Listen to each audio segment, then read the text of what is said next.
This evening, I'd like to talk about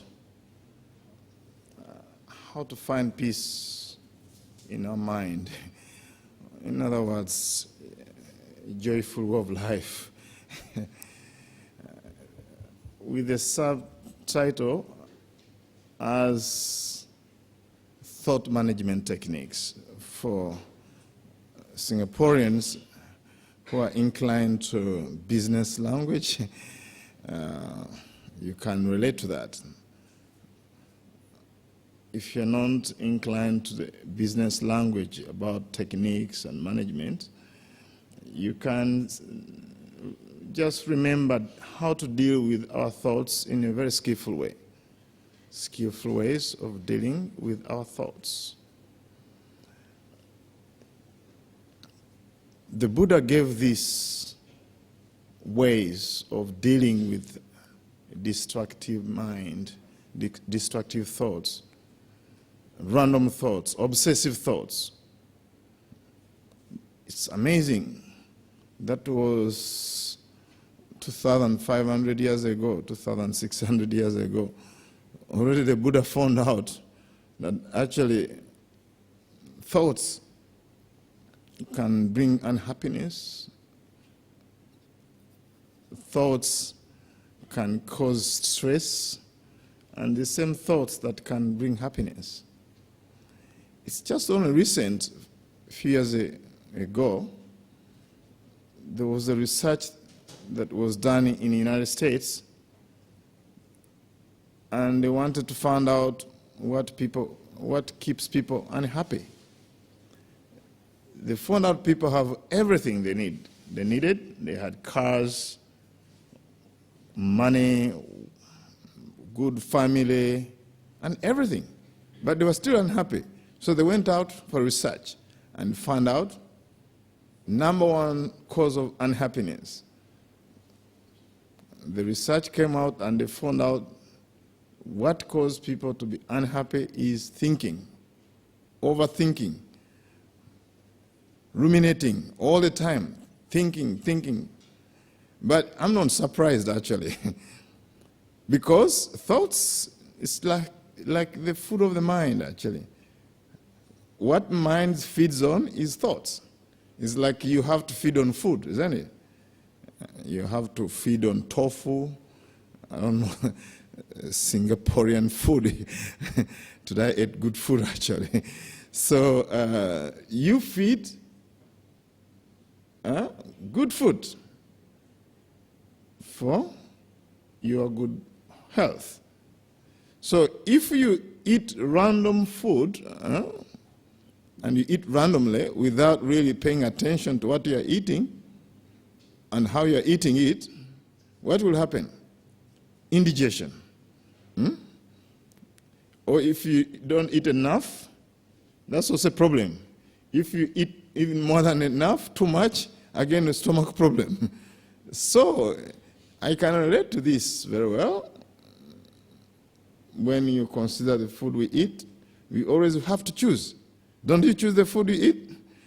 You go to the market, supermarket, you say, I'm going to eat wholesome food. I'm not going to eat this. I'm going to eat this.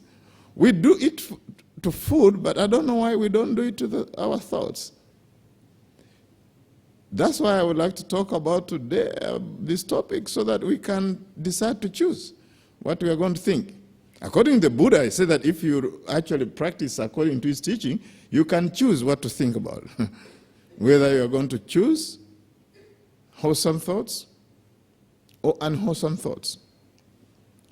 In my experience, as the only monk in Uganda, I always have a tough time to choose what to think. Because in a day I go through many thoughts. When I arrived at the airport, first time, people say, wow, we like your fashion. I say, me as a monk, this you think is a fashion? Some people say, where can I get this, especially a female?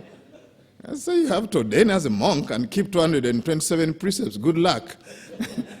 So they want the material, actually. They want to put on the thing is Nigerian attire, they think like that. So for them, Buddhism doesn't occur in their mind. In fact, they ask, what's Buddhism actually? Oh, Buddhism is Hinduism. So it's amazing how Buddhism is not known so much in my country. And in general in Africa, maybe we blame the education, I don't know. People say, oh, Baha'i, okay. They think Buddhism is Baha'i, Buddhism is Hinduism. Say Buddhism. For me, because I stayed in Asia for over 12 years, I think Buddhism is well known, even in the West. But when I go to Africa, I'm so surprised. Every time people comment on how I'm dressed, but I think sometimes they get confused. Sometimes I dress like this, sometimes I bundle it, like how monks dress full, like this, or cover. So they really seriously think about the fashion.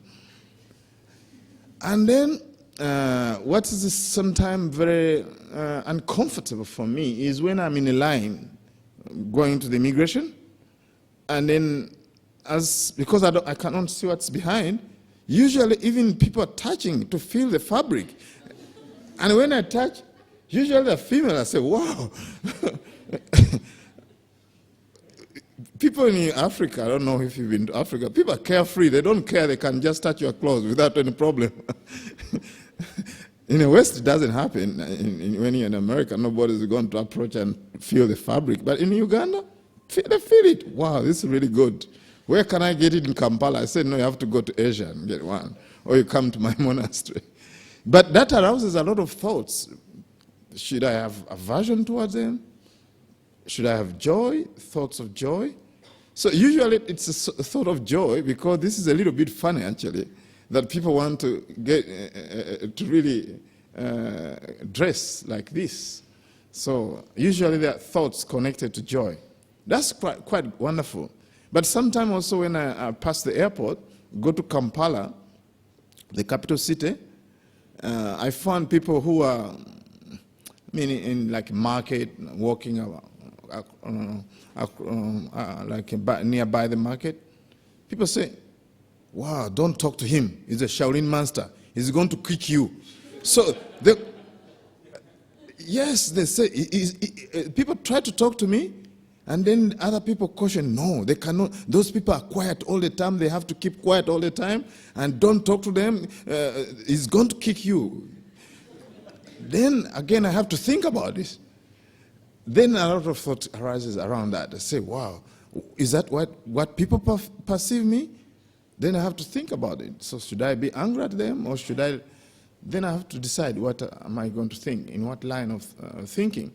Then a little bit of further walking, then I find people who say, oh, he's going to a mental hospital. They even ask me, where's your pants? Sir, where's your pants? Where's your shirt? Then I ask them, do you think I'm naked? Because they keep me asking things that I don't have.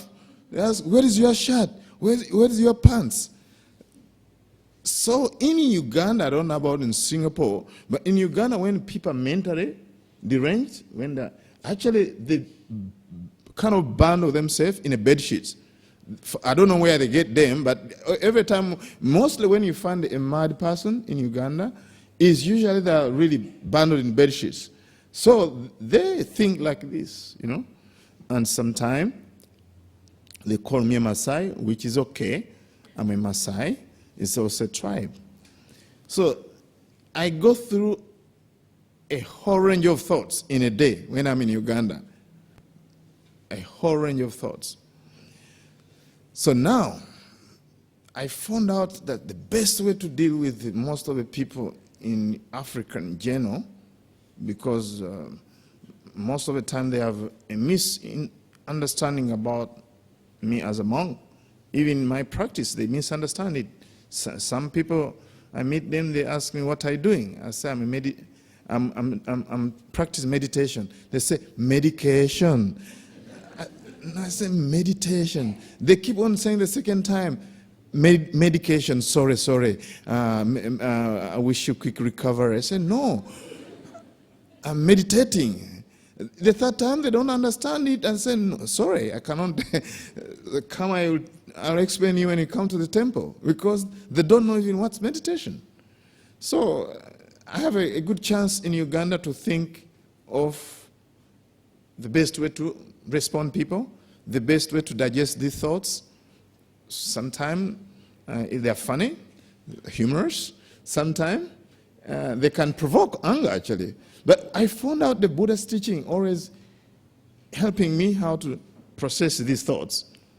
And what I found out very effective is one of the technique, one of the methods, which is called being mindfulness at the sixth sense door.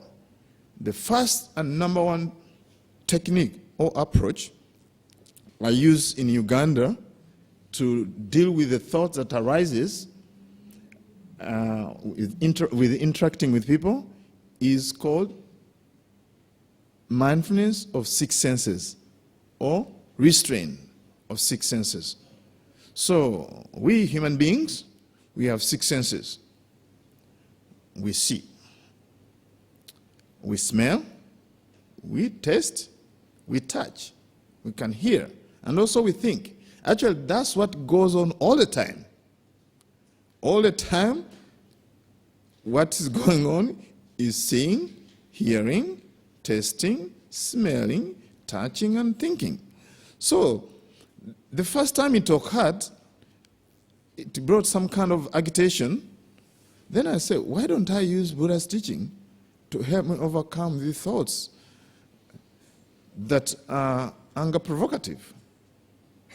Then whenever people said, I'm going to a mental hospital, I would just say, hearing. Going to a mental hospital, hearing. So every time they say something, you say, madman, hearing. So every time, hearing, hearing, hearing. So I found out, actually, it was working. It was like something joyful to hear people talking, and I don't have to react. Yes, you try it, it's amazing. I found out before meditation is every time people are saying something, I say, why do you talk to me? It's wrong, I'm right. Because most of the time, I just come from meditation. Most of the time, I come from meditation. In the morning, I meditate, and then go to Kampala. My mind is very clear. And then people think that my mind is confused. Right? So do you think I should get angry at people who think that I'm mad? My mind is confused. No, there's no point. I thought, okay, maybe this is because I'm a monk and I've been practicing for a long time. Maybe I have some way of working with it. But with my experience, I found out actually this is what most people miss in their life. This is what most people miss in their life. This technique of being mindful at six senses. At the temple in Uganda, we have my mother, whom I ordained as a nun. She's taking 10 precepts, putting on Burmese robes. And then there is also an attendant. He's a Ugandan. And he's the one who helped me to offer me food and clean the temple. One time he called me around 9, and I was so surprised somebody calling me at 9 p.m. Usually I sleep at 10. He was calling me, Bhante. I said, what's wrong? I'm leaving the temple. I said, why are you leaving the temple? So, oh, you know, Bhante, your cousin has called me a dog. I like Bhante, but I don't like your cousin. He just insulted me that I'm a dog many times. He says I'm a dog. I'm leaving, thank you very much. I've been staying with you for over 6 years, and I don't have a problem with you, but I have a problem with your cousin. Then I said, wait a minute. He was continue going. I said, wait a minute. Are you a dog? He said, no, I'm not a dog. I said, then why are you angry? It's amazing when I told him that, why are you getting angry? Because of people thinking that you're a dog. And also you buy into that thought that you're a dog. And then he said, no, you're right. I'm not a dog. And I'm not going anywhere. Up to now, he's still there. That's interesting that most of the time we believe in our thoughts. We think everything we think is right, and also we think that what other people think about us is right. So in other words, we buy into other people's thoughts. I saw it one time. I think, in India. Somebody called somebody that you're a pig. He said, I'm not a pig. You're a pig. I could hear people going, you're a pig, I'm not a pig. I saw them fighting. I mean, what's the reason of fighting? When you don't say a pig, you don't have a tail, of course. I mean, if somebody say you're a dog, you just look whether you have a tail or not. Very easy to figure out this. I don't know why people have a hard time to figure out these things. So many times, people get angry at very kind of unjustified, with no grounds, people get angry. It's just a thought. It's just a thought. We can make a distinction what is the thought and what's real. Okay, what about, do you think a thought of your mother is your mother? The thought of your mother, is it your mother? No. Your mother is one thing and the thought of your mother is another. But most people confuse the two, right? They take always thoughts to be a reality and they concretize that reality and they suffer. They suffer because of their thoughts. It's like a spider. Spider make cobweb. Make it all the way around like this, round. Instead of being on the other side, it goes in the center and they get caught up. So this is our handwork. Thoughts are our handwork. Right? We make them, we start all of them, and then we make them slowly by slowly, we build them, and then become a reality. And then we get angry about being angry. We get fear, we're afraid, we get afraid, you know. This happened to me one time at Bhavana Society. I had a dove meditation. Usually I don't bring my chair out. It stays inside my room. But that day I brought it out. But I forgot to bring it inside. So then it was dark. I wanted to go to the meditation hall to meditate. So I was closing my door like this and it got stuck. So I thought the chair is like a deer, because in West Virginia, we have so many deers. I thought that the deers just come near my door. So I had all forgotten about that. It's my handwork, that I'm the one who brought the chair from my room, put it outside, and now it's an animal. A chair has turned into an animal. That's thinking. There's even, I think, a painter, was a very good painter. I think he was a Chinese painter. I don't remember, but I think he was a painter. He was very good at painting tigers. He painted tigers 1 day, 2 days, 3 days. Perfected his art of painting. Huh? Then he put them on a wall. And one time he was coming from outside, opened the door, and he thought the tigers have entered his room. He looked at the wall and so many tigers. Can you imagine somebody who painted from scratch, having a pen and paper, and perfected his tigers, and now he's afraid of the tigers? That's what we do with our thoughts. We start our thoughts, a small thought like this, whether it's a thought of aversion, a thought of fear, a thought of greed, thought of delusion. Then it begins building day after day, and it has become very big. And then we say, why am I always thinking like this? Why am I always thinking in a very negative way? So it's very, very important to know these techniques of how we can handle, even those thoughts that we've been building for many years, we can actually deal with them. We can deal with them. So the first technique comes of course, in the four foundations of mindfulness: Satipatthana Sutta, mindfulness of the mind, mindfulness of dhammas. So we become aware of the mental state itself.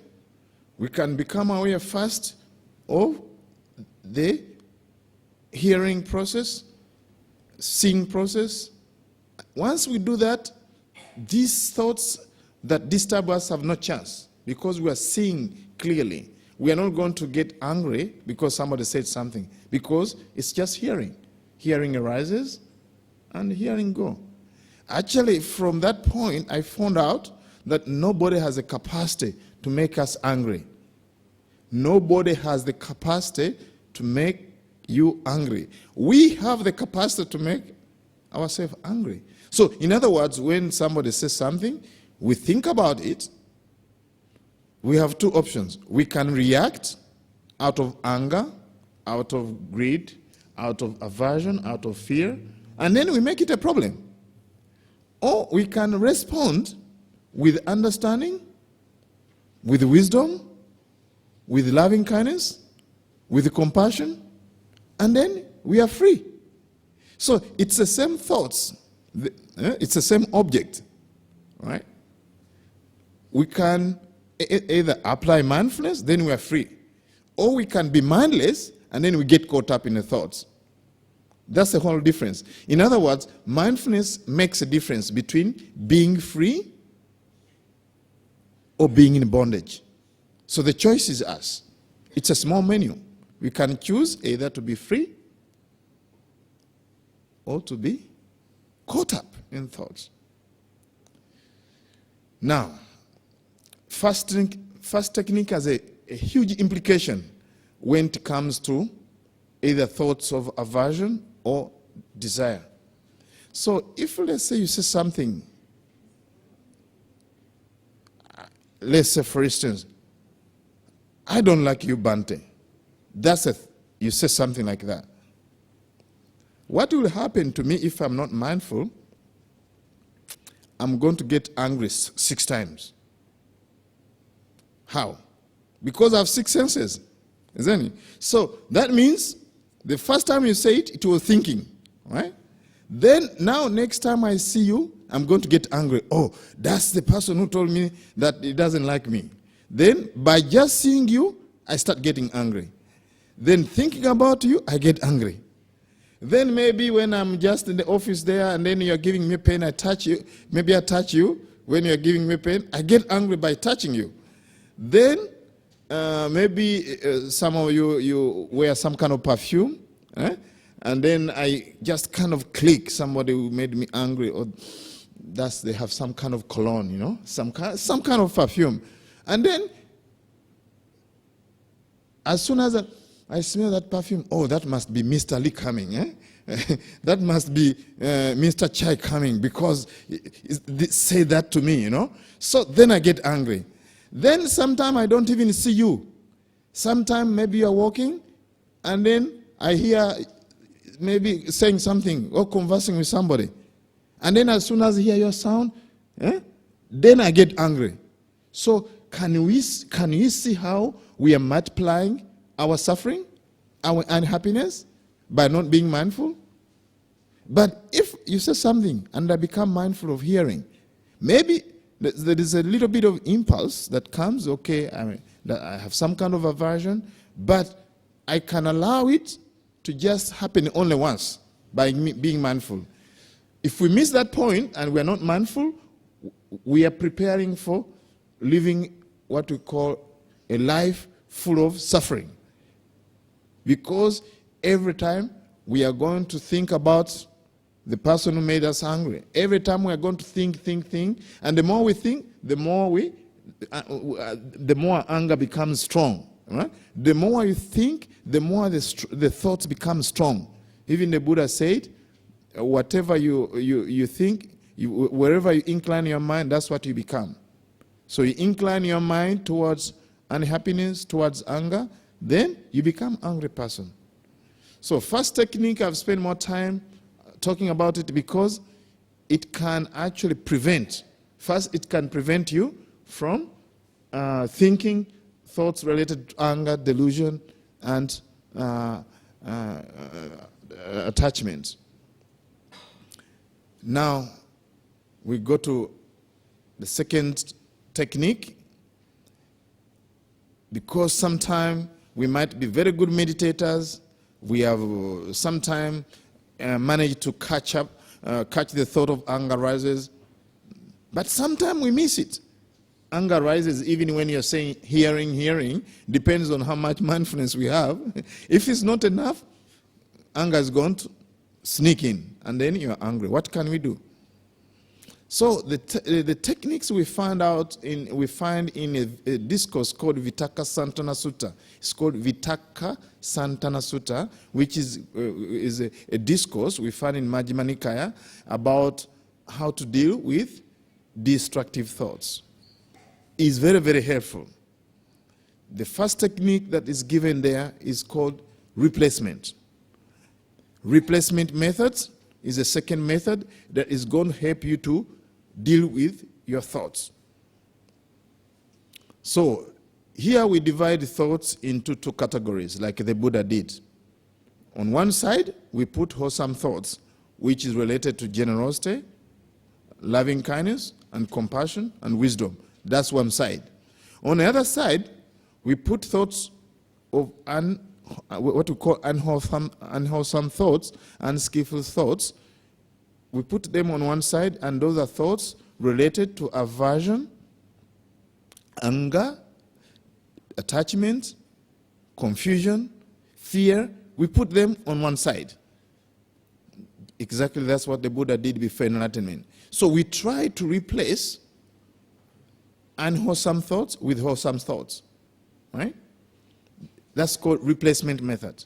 So we replace thoughts of attachment with generosity. We replace thoughts of anger with loving kindness. Thoughts of cruelty with thoughts of compassion. Thoughts of delusion, confusion, we replace them with thoughts of wisdom and understanding. Thoughts of fear, we replace them with thoughts of confidence. So this is very easy to do. Me, sometimes I practice the first, like thoughts of, the first one, the thoughts of generosity. Sometimes it's a big practice for me in my life. It happens like this. Sometimes I have an umbrella and I leave it somewhere. Maybe I don't find it, or a pen, but usually it's a pen. Because when you have your pen, you keep a sign and all that. So it's very easy to lose your pens, you know. So when I lose the pen, I substitute very quickly with the thought of generosity. So as soon as I look my pen, I cannot find out. Then I say, whoever who took my pen, may they enjoy it. I found out before, whenever I didn't see my pen, I used to get angry. Oh, this person has taken my best pen, you know. It was a gift from somebody. Then I used to feel very bad about this, actually. Whenever I didn't see my umbrella, I used to get angry about it.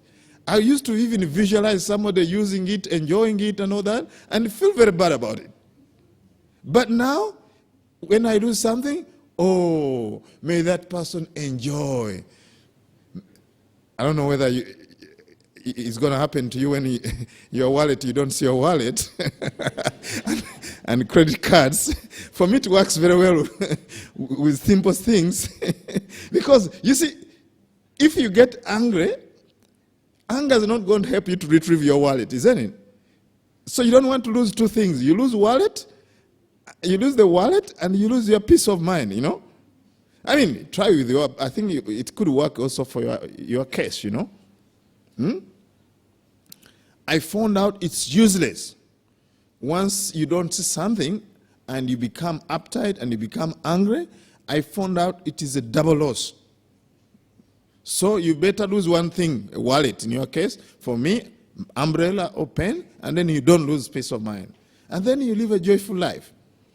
I remember as a layman, I was working I was working in PP Island as a scuba diving instructor. That's before I became a monk. So one time I lost something. And there was a German guy on a boat. So I was explaining him, oh, I lost my money. When I had the smile, he said, are you serious? No, you are not serious. You didn't lose your money. For me, I was just saying, okay, money is, let somebody enjoy it. Let enjoy. So anyway, I do my best not to lose peace of mind. In other words, I don't want to make double losses, right? So thought of generosity, you can cultivate, may you enjoy.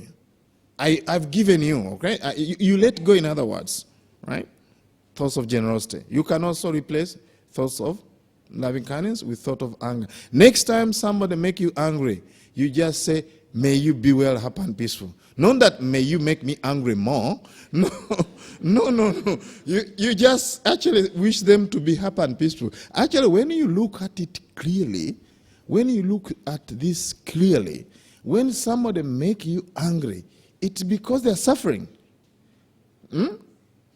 Really. If somebody is happy and not suffering, it's not going to make you angry. Do you think I'm going to make you angry? Maybe if I give this talk for 2 hours.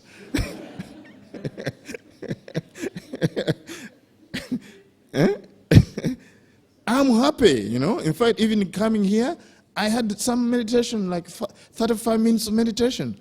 I put in some meditation, and then I start walking. I'm very happy. I won't make you angry. But people, every time, you know that people who make you angry, they are suffering. Either they had a bad day with their wife, girlfriend, boyfriend, a bad boss, or just a headache, or just something must be happening in their life that they just pass it over to you. So wish them happiness. May you be free from suffering and its causes. You send them compassion.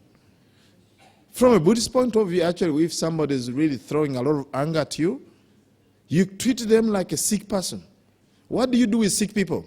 Do you kick them around? No, you give them medicine. So Dharma is medicine. According to the Buddha, the Dharma is medicine. So every time you encounter a situation where somebody is throwing thoughts of anger, just replace it with loving kindness. Thought of fear. When there's a lot of fear, I don't know whether you have fear here in Singapore. It seems to be a relatively safe country. But I've been in Brazil. I teach usually in Brazil. The country is not so safe. Rio de Janeiro, Sao Paulo. There's a lot of fear in the society. Maybe that's not your case. But again, even when you live in a country like this, maybe you fear death. Maybe you fear getting sick. So can you have courage instead of fear? So we can substitute the thought of fear with the thought of courage. So for me, that works very, very well. If that doesn't work, we go to the third way. There are 6. The third way is called the thought of reflection. Reflection. Right? So now, thought of reflection is very easy also. Whenever there is a provocative thought, less of anger, I'm just giving anger, but any thoughts of greed or fear or anxiety, you can do the same thing. So now you reflect like this. Oh, this thought of anger is going to lead me to unhappiness. Why do I still continue to think in the same way? I should drop it like a red brick, right? When you do this kind of reflection, it helps actually to slow down. Instead of overspeeding with your thoughts, like running very, very fast, you know, especially when you have thoughts that you don't like, very, very fast, you start thinking. So it kind of loses its momentum because you are thinking that these thoughts is going to lead us to suffering. So those of you who drive, you use these techniques actually a lot. You know, when you are driving a car on a highway, you have highways here, I'm sure. Eh? Yes. Then, do you have traffic police? A lot of traffic. Yeah, in Malaysia a lot. In the US also a lot. In Uganda a lot. But when they catch you there, you can just give them money actually. That's not what I do, but that's what I see what they're doing. The people I see them, they are very poor. In many poor countries, you just give them money, you get out with it. But that's not Singapore, not Malaysia, certainly not America, where I stay most of the time. So this example works very well when you're in Singapore. You're driving very, speeding, right? You're driving very fast, and all of a sudden, you see a policeman somewhere. Usually they hide in other countries. Here, do they hide also? They know how to hide in a place you are very unlikely to see them. I don't know whether that's what they do also in Singapore, but in many countries, they go in a corner somewhere and they have their kind of gadgets. They can catch you definitely. So now you say policeman, policewoman, and then you are driving excessive speed limit. So what do you do? And you know in Singapore, you are going to be fined $50 Singaporean, and you're driving very fast. What do? Do you continue to drive very fast? No. Chances are that once you see the police, you have some kind of reflection that you're going to get a ticket of $50. So once we reflect like this, usually we release the gas pedal. We don't accelerate. We start de-accelerating because we have reflected that we are going to get a ticket. We don't want to have a dent in our pocket, right? So since you do it when you are driving, you can do it when you are with your mind, when you are meditating in your daily life. Reflect about the danger. So you have to reflect in these three areas: danger, defilement, and degradation. Three areas you have to discuss. For me, I've seen this happening many, many times. Whenever Ugandans are driving me, they say policeman, they don't increase their speed. So next time you remember this example about the traffic police, anytime the thought of anger rises, try to reflect, this thought is dangerous. When we do that, definitely we are going to drop that idea. We are going to drop that line of thought, right? I read somewhere that this anger is one letter missing. Anger is missing only one letter to be dangerous. It's only D, only one letter. So whenever anger rises, you know that you are just on a limit of falling into danger zone. So only one letter, not two letters, only one letter, D, and danger. So remember that every time anger rises, oh, danger. Spelling danger. Oh, this anger is spelling danger. It's going to make me lose my peace of mind. In fact, many, many times, actually, we are the one who lose peace of mind. Using Buddha's analogy, the Buddha said that if you are angry and then you want to hit somebody with a red hot, this is a red hot amber, and you hold it like this, you throw at somebody, who gets burnt first? Isn't it you? Yeah, if let's say you want to throw some dirt, right? Maybe somebody you get angry with somebody. I say, I don't like you guys. You get that. You hold it and then throw. So the other guy can dodge like this and goes a miss.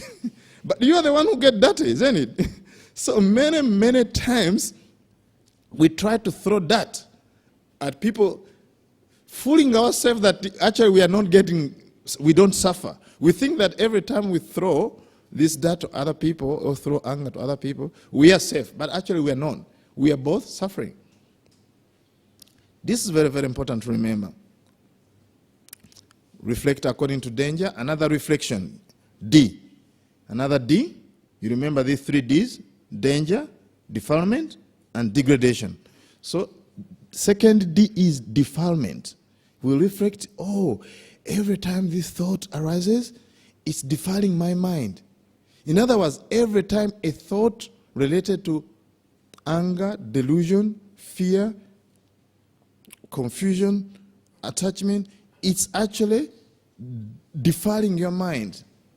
So, anytime you give way to this thought, the next time that thought will become stronger. Let's say if today is 10%, a thought is 10% impregnated with anger. So next time, if you give in and you allow yourself to be angry, next time it will be just 20%. Next time, 30%, 40%. You see how every time you get angry or fear, so that thought is always defiling your mind. In other words, it's making your mind weaker by being defiled. So we reflect along those lines. That's very easy also to do. Then degradation. You know, you have grade 1, grade 2. So this one, what it does, it removes you from one grade. Let's say if you're on grade 3, puts you grade 2, grade 1, grade 0, no grade. You have no grade in society or in your relationship.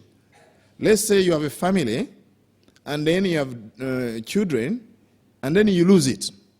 Maybe you're at work, you have your boss, your co-workers, your friends and all that, and you get angry, you lose it. So before they're putting you in a high grade, next time they see you, oh, this person is already the one who's get angry. They'll put you in a notch below, right? They're no longer holding you in higher esteem. So in other words, you can reflect on this. For me as a teacher, I reflect a lot on this area of degradation. Sometimes I go, let's say, when I'm in the United States, I'm going to teach in California. Sometimes people push my button.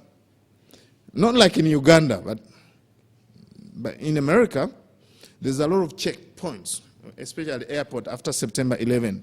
So sometimes I go to the airport, especially when people drive me to the airport, they get lost, right? They cannot find the airport. So by the time we reach the airport, it's too late. The plane is about to leave. Now I come, here's an African in robes. First, when I reach at the checkpoint, they look at me like this because they've never seen somebody in robes like this. So they cannot put two together, you know. They know the robes, actually, because of the Dalai Lama and the other many monks. They know the robes, but they never know that an African can don on robes. They never figured it out. Buddhism in Uganda? What's happened? No. There must be something wrong here. What's going on here? Now, what they do, they check every single thing I have. Every single thing. Mind you, the plane is about maybe 20 minutes to leave, and there's a long check. So, I'm going to teach, usually as a monk, I'm the one who has to conduct 5 precepts, give 3 refuges, I have to give the opening talk. This is a literally 6 days. And then I say, I'm going to teach about anger, and I'm the one who's getting angry because of these people. No way. No. So, it's really embarrassing, really, actually losing it, you know, you're a monk, and also you are going on the other side of the country, they have paid the air ticket for you, and you're the one who's raging. You people, my airplane is leaving, don't you know that I'm a monk, I keep 227 precepts. If you start doing that, that's not good, actually. I say, no. Sometimes I feel some urge, right? Because I know if I lose that flight, our monastery, Bhavana Society in West Virginia, is like 1 hour and a half, and usually people drop me there and they leave. That means I have nowhere to go. Actually, there's no bus that goes to our monastery. That means I'm going to starve. I mean, I won't have food. So I say, no. I reflect. I say, what's the best way? Now, they say we are going to check you. They treat me like somebody who's like a kind of a criminal, actually. They say, do like this, then do like this, then do like this, then can we pet you? Because these are many robes, people are dressed in shirts and business people. We in the robes, we cause a lot of puzzle, especially our arms bow. Our arms bow actually is a terrible thing when it comes to screening thing. It confuses the whole machine actually. I don't know, this arms bow, we put it inside. Do you have one here? These things, every time I put in a screening thing, they say, we have never seen this thing. You are carrying something. It confuses the whole machine. This X-ray it has never figured out what's an arms bow. So they really will say, who's carrying this thing? So they really check me thoroughly, Then I found out the best way actually to deal with them. I found out the best way is to reflect on degradation, and then also I use what we call replacement method. So when they tell me that, can we pet you? Then they start doing like this. One time I said, wow, that's a very good massage. They kept on doing like this. Because I have tension because the airplane is leaving. When the airplane is about to leave, there's a lot of tension. So I could benefit from a massage. So they do like this. I said, wow, that's a wonderful massage. And then they told me, they say, okay, step like this, step like this. That reminded me of gymnastics. When I was still young, I used to do gymnastics. So I said, wow, this wonderful gymnastics. And then the immigration guys start laughing. And then they told me, sit down. Then they start, can we check your feet? And then they start actually pressing like this. Then I remember, I was in India and I did reflexology. It's called reflexology. I said, wow, thank you for a wonderful reflexology. Then he started laughing. So by the time I go through the check, I've forgotten about the airplane is leaving. We are very good friends with the person who's checking me. I feel I've not lost my peace of mind. So I'm very happy. Usually I go to airplane, I'm the last person. But I say, if I lost my peace of mind and I found out the plane is still there, I will not have my peace of mind. So usually what we think that things are going to be worse, but actually things are not that bad actually. So we can change our life. Our change is within us. So we have a choice, right? We have a chance, we have a choice, and we can change, right? So now, that's what I do. Now, whenever I go to security checkpoints, I have meditation for security points. It's called Mindfulness of Security Checkpoints. Nobody, I travel a lot to go places, nobody can even cause me a thought of aversion because they are checking me. They can spend 1 hour checking me if they want. So you can actually practice this because I practice it. Also you can. So then the next method is called redirection. Redirection. Redirection, it means direct your mind from one place to another. We do it a lot through meditation. The instruction we get when we are meditating, the teacher always say, if you feel restlessness, if you feel sleepiness, turn your mind to the breath. Already you're doing it, those people are meditating. This method, we call it redirection method. So we direct our mind from a place which is unwholesome, from a thought which is unwholesome, and when we bring it to wholesome state of mind. We bring our mind to a place where it's neutral, a place which is not stirring up, which is not agitating, which is not bringing anger.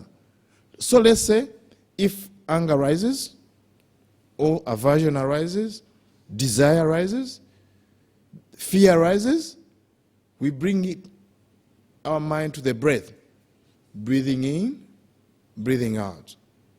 Then we can come to the body. We bring our mind to the body.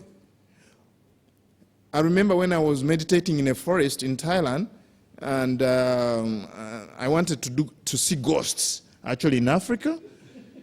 In Africa, we have stories. Maybe you don't have them in Singapore. But as a child growing in Africa, we always hear ghosts.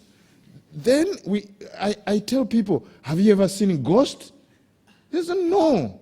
Somebody told me. Then I go to that person. Have you ever seen ghosts? I want to know. Then when I went to that person and said, no, somebody told me. So I was frustrated.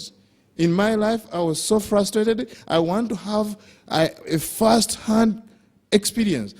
Somebody telling me, describing what a ghost is. I want to see that person. Never. I failed. But yet there's a lot of fear of ghosts. When I go to dark places, there's a lot of fear. When I became a monk, I said, no, let me work with my fear about ghosts. So I went to Thailand. I met a monk in Ajahn Chah tradition. He told me, yes, you can say ghost when we go to a cemetery. I said, let's go.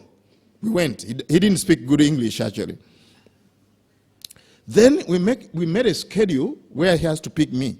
Where and when he has to pick me up.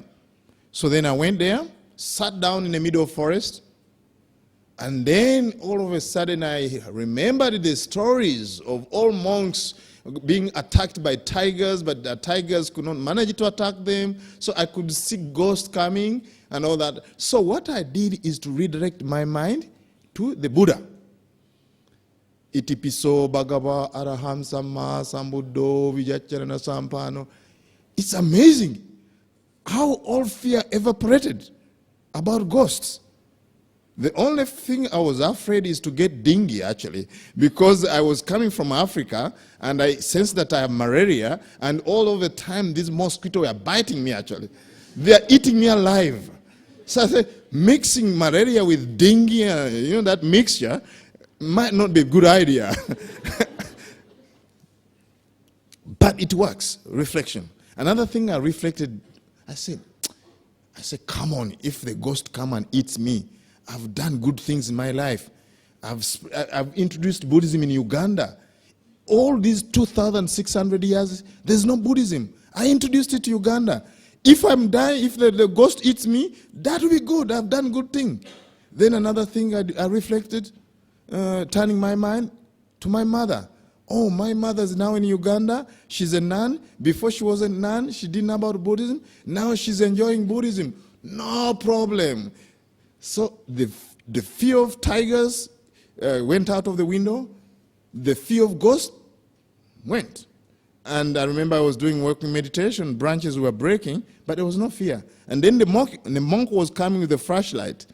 Off. It was off. I thought, this is real ghost now. Forget about reflection, the Buddha. Now the real ghost is coming. Because I wasn't sure what time is going to pick me up. So, tap, tap, tap, ghost coming. Uh-oh, maybe it was a wrong choice. But all of a sudden I said, there's no need to fear, actually. So it's amazing how you direct your mind to something else. You can redirect your mind to something wholesome. Actually, this happens when you're conversing with somebody. I don't know whether that happened to you. When you are talking with somebody and somebody say, may I enter? Then start talking. This person start talking to you. Sorry, I want to talk to me. Then you say, go ahead, talk. So then that person spends 10 minutes. The third person spends 10 minutes.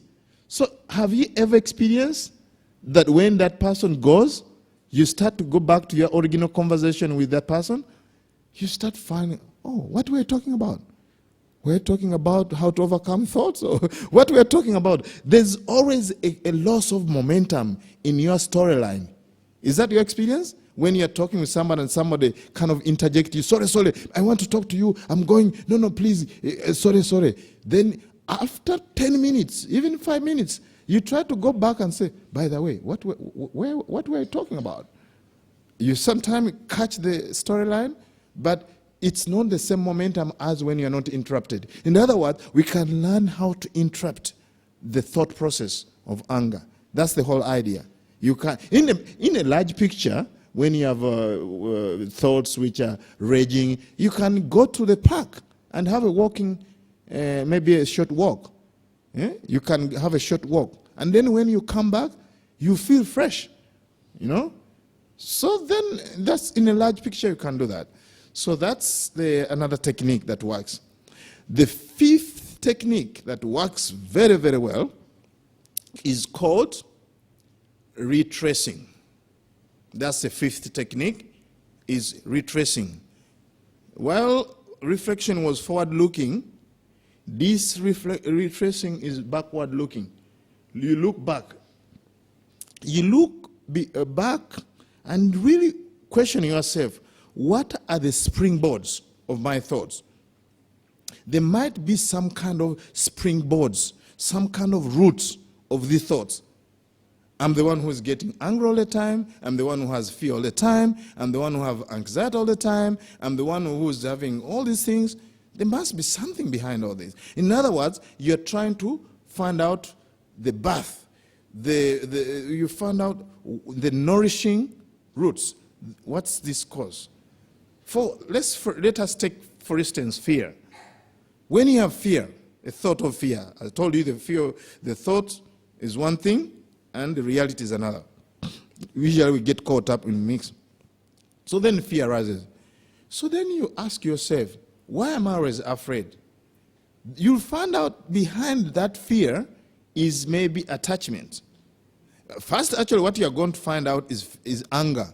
You have aversion. Why do I fear ghosts? There's aversion. I don't want the ghost to eat me. So there's already aversion. So that's already a nourishing root for fear. Then you go backwards. Why am I having this kind of aversion? You'll find out that you have some kind of attachment. Attachment or desire has two ways. One is trying to reach out, try to get something, is a form of attachment or desire. But also desire to get rid of. One is desire to get something, another one is desire to push away what you don't want. So it's a form of desire, actually. Even the Buddha said it in Dhammapada.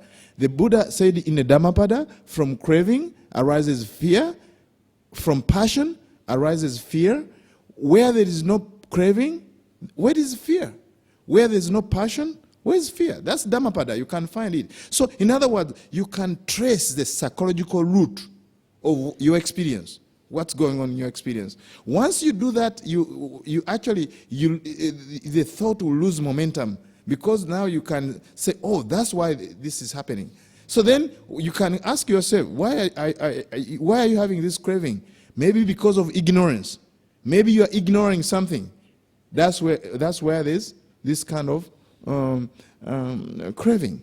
So you can actually trace like that. That's why we call retracing. You trace back what's happening. Whenever there's thought, try to trace it. Right? Trace it. Lastly, the sixth technique is very, very important according to that discourse, because this is a gradual practice, whereby if this fails, you go to the next one. Now, if all fails, or if everything fails, don't despair. Just say sadhu, sadhu, sadhu to thoughts.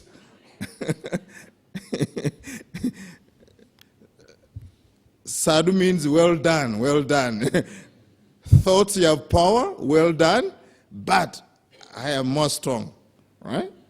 So you do what we call resolution. You make a strong resolve. I don't know whether you have heard about making a strong resolve. Some people who smoke, at the end of the year, they make resolve not to get to keep smoking. So here you make a strong resolve. That means using all the techniques, including all the above that I've mentioned. You have to resolve to practice all of those techniques to make sure that anger or desire or fear doesn't become your master. So you don't want to be a slave to your thoughts. You don't want to make your thought your master, in other words. So you want to make the thoughts your servant, and you want to be a master of your thoughts. And according to that discourse, the Buddha said, if you practice like that, you'll become a master of your mind. I'm a Buddhist monk, but I cannot resist quoting from a Bible, actually. Because actually, I was born as a Christian. I went to boarding schools as a Roman Catholic, and It's amazing, actually, how I became a Buddhist monk, actually. I don't know how it happened. It just happened. I know how it happened, all right? I had a strong dose. I had a strong dose of Dhamma. You know, Dhamma is medicine, eh? So I had a strong dose, you know. But this is something from the Bible. It's very interesting when it comes this method. This method is called resolution. I'll give you a Buddhist one also. Don't worry about it.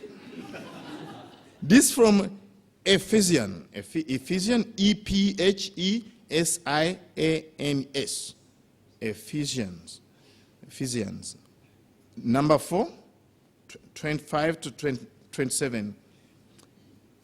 Here's a very interesting message. In your anger, do not sin. In other words, don't do evil. Do not let the sun go down while you are still angry, and do not give devil a foothold. So anyway, we may not have devils in Buddhism, but there's a whole message here which is very interesting. Do not let the sun go down while you are still angry. So this is for me very interesting, because the sun rises and it goes down.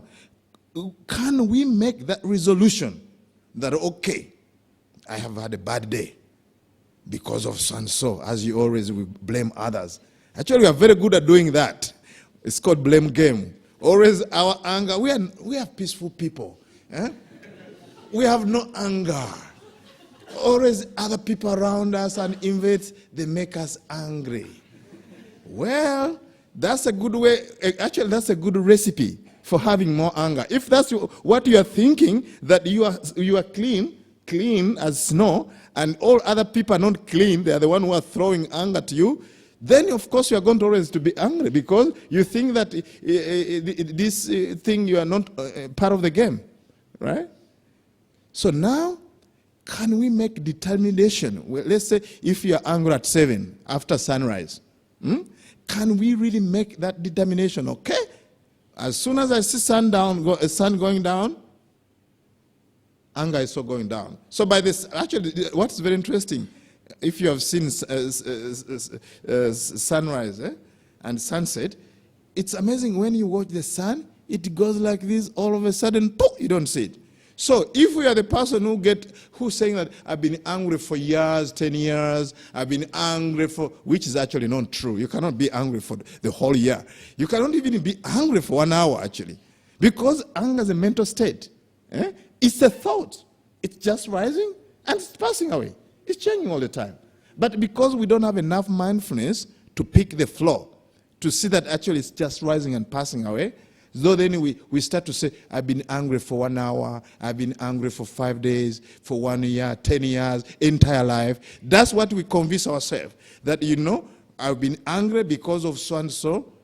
It all feeds into the system and get more angry, and we justify it. Other people are wrong, we are right. All this is just justification, It's just justification.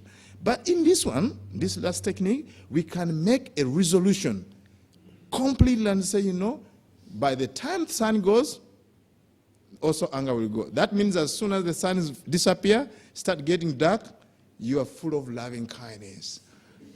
Loving kindness. So I find it great, actually. The Buddhist one, I got it, I think, in many years, 2000. It goes like this. It's a quote, I think, by His Holiness. It says like this. It's a resolution you make every morning when you wake up. It says like this. Think as you wake up. As soon as you wake up, don't just go to brush your teeth. Just think along this line. I'm happy to be alive. I'm grateful for life. I'm grateful for being alive. I'm grateful for this precious life. I'm going to use all my energy to gain enlightenment for the benefit of all beings. I'm not going to get angry or think bad about others. I'm going to be kind and compassionate with all beings. I'm going to practice all this teaching, loving kindness, compassion, for the benefit of all beings. So you actually repeat this as soon as you wake up. You can spend maybe 2 minutes. So you set up the stage. But my friend, do you think anger is not going to come when you make that resolution? No, it's going to come. But what is very interesting is that when anger comes, after making that resolution, you are going to remember it. So mindfulness is not difficult. What's difficult is to remember to be mindful. So when you do actually this kind of reflection, what will happen is that during the daytime, something is going to push a button and you maybe get angry. But you're going to remember, oh, I made a resolution this morning. So you make a resolution that you're going to spend every ounce of your energy to use it for enlightenment purpose. Do you know how much energy we squander by getting angry at somebody? I've never measured it. I'm not a scientist.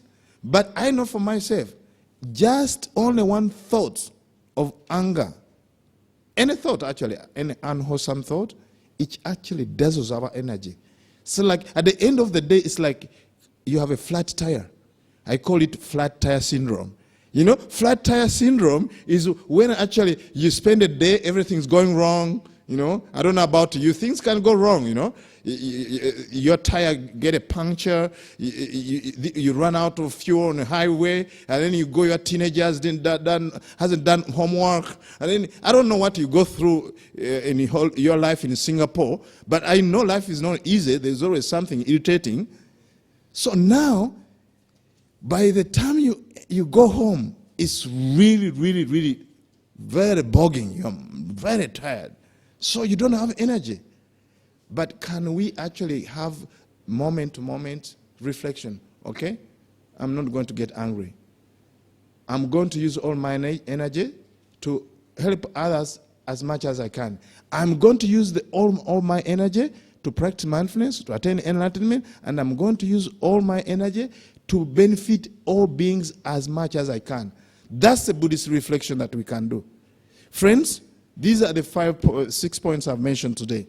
The first one is called restraining your mind, or mindfulness of six senses. The second one is called replacement. You replace with the opposites. The third one is reflection. It's forward-looking. What is anger going to do to me? What is this thought of greed is going to do to me? What is this thought of fear is going to do to me? You reflect.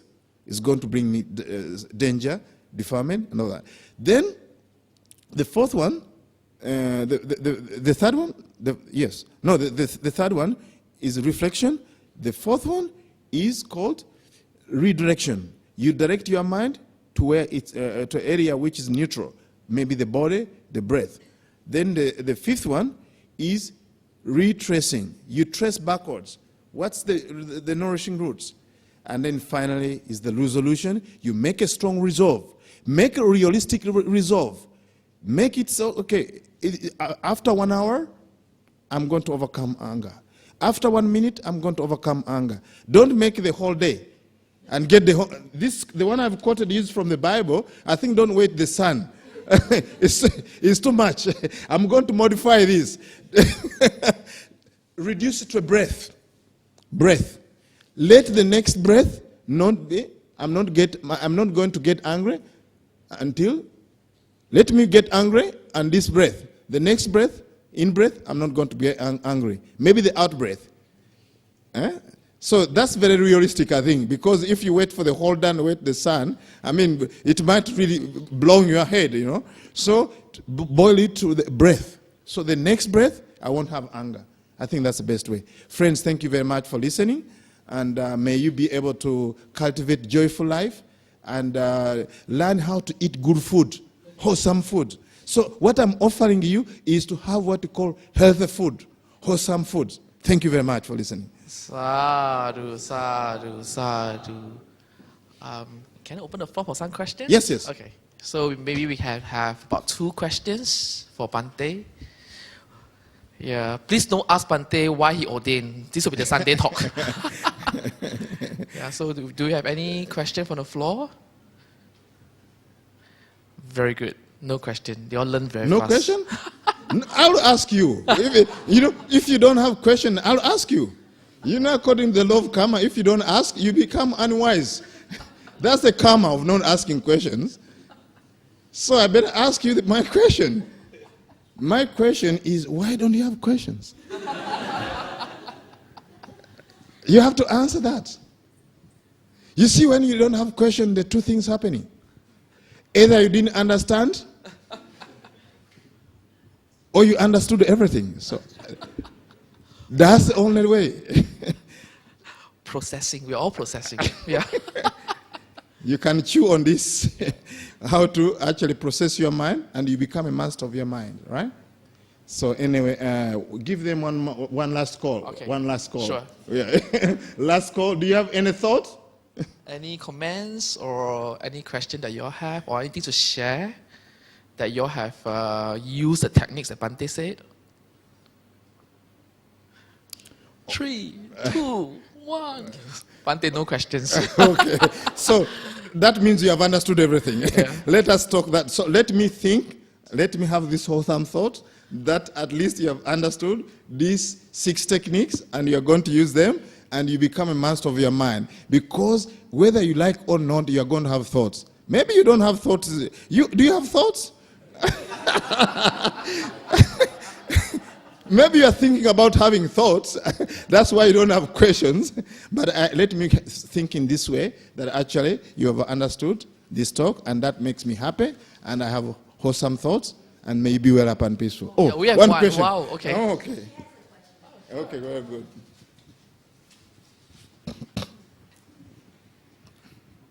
Bhante, thank you for your teaching. I have a question that sometimes when I see something that like people abusing either human or animal or murder in a very cruel way, after you see it and you keep thinking about it and feel very bad about it, how would you deal with it? Okay, after thought somebody abused you, and then you feel bad about it. Already when you say... No? What's the question? Like you see a cruelty. What's the question? Can you speak a little bit louder? Like you see a cruelty on animal or any another human being. Like recently you see ISIS behead people and show the video. And then when you're watching it, you're not feeling good.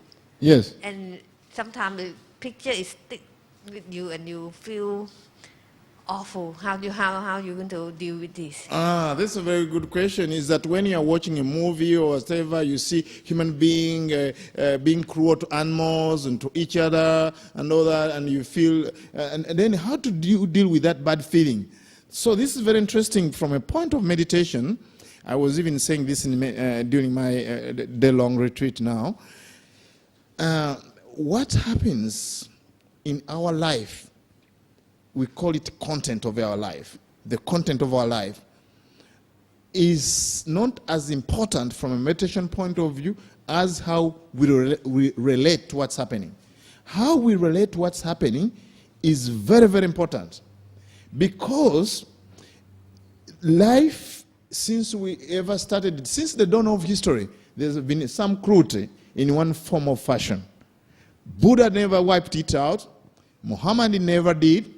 Jesus never did. All the saints who have come and enlightened being, there's been cruelty going on. That's the history of human being. Wars, Second World War, as we are talking about, cruelty is going on. So now we have to be wise when we are faced with this kind of cruelty, injustice in life, so that this kind of thing don't collapse us. If we see this injustice and cruelty, and then we have what we call unwise compassion, we collapse and we become sad, we have pity. That's one side of which is called compassion disguising itself, you know. You think you have compassion, but actually what you are having is a kind of cruelty, you know. What we call pity. So then you start collapsing and you get sick, and then you start suffering and you become depressed. Depressed is deep pressed. That means your thoughts are pressing you very deep. So you become deep pressed because of your thoughts. Because you have piled them, you are seeing all the suffering in the world, and you cannot process it, so you become depressed. So what you need is to practice what we call real compassion, true compassion. Trying to cultivate the thought, may all these beings be free from suffering and its causes. May beings be free from suffering and its causes. Is your thought going to wipe all the suffering in Africa? Of course no. But it's going to help you to be at peace with your mind. Otherwise, you are going to suffer, and those other people are suffering. That's double suffering. You are suffering because you have seen a television with people being murdered here, raping and all that. You suffer by seeing them. On the other end of the world, they're suffering, and you, the one who's watching, is suffering. So you don't want double problems, you know. So at least there's one problem going on at the end of the world, and you are becoming wiser and you become more compassionate. And then from that place of compassion, you can do something about it. There will be some solution to approach the situation, and then you can deal with it. So the practice is to practice compassion, right? And knowing that this is some kind of aversion is arising in your place, you want to have what you call deep rested. You rest. When though there is a lot of suffering in the world, but you are resting. You are resting in a way that you are seeing this is the suffering, and then you want to do something about it. And then you have equanimity. You start developing equanimity that all this suffering is going on in the world, but there's nothing much I can do. But I can at least incline my mind towards compassion. That's what you have to do whenever there's suffering in the world. You have to start the practice of compassion. Compassion doesn't mean that you're going to stop the action, but it means that you care. It means that you can do something about it. That's what you have to do. Otherwise, you are not mindful, other people are suffering, and also you go to a mental hospital because you are depressed. And that's not going to help either.